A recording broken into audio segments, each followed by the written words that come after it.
நேராக நம்ம மக்கள்கிட்ட போனோம். பரிதாபத்துக்குரிய விஷயங்கள் எல்லாம் பார்த்துருப்பீங்க.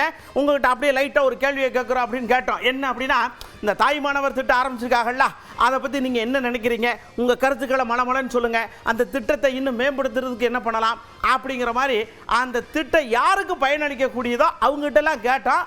பதில் சொல்லியிருக்கிறாங்க.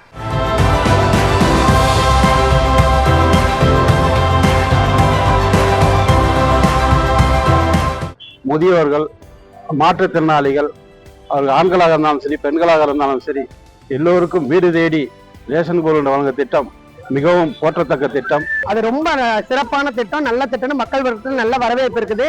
அந்த திட்டம் வர்றது நல்லதுன்னு சொல்கிறேன். நாங்கள் கொண்டாந்து கொடுத்தா நல்லதுன்னு சொல்கிறோம். எனக்கு 77 வயசு. என்னால் ரேஷன் கடைக்கெல்லாம் போக முடியாது.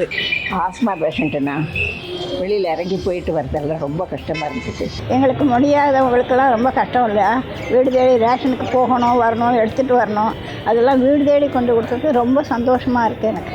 இந்த வீட்டுக்கு வீடு ரேஷன் அரிசி கொடுக்குறது எங்களுக்கு ரொம்ப மகிழ்ச்சியாகவும், இந்த திட்டம் ரொம்ப பெருமையாகவும் இருக்குது எங்களுக்கு. ஏன்னா முடியாதவங்கலாம், வயசானவங்கலாம் அவங்களால போயிட்டு கடையில் வந்து பொருள் வாங்க முடியல. கஷ்டமாக தான் இருக்குங்க. கூட்டமாக இருந்தால் நிற்க முடியறதில்ல.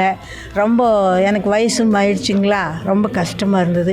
இப்போ இந்த உதவி செஞ்சது ரொம்ப சந்தோஷம். இப்போ எனக்கு எவ்வளோ ரொம்ப உதவியாக இருக்குது.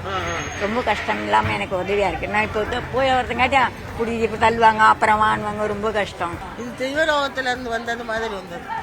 அதை அனுசரித்து அதுக்கு அளவாக ஆக்கி பொங்கி சிந்தாம மங்காமல்.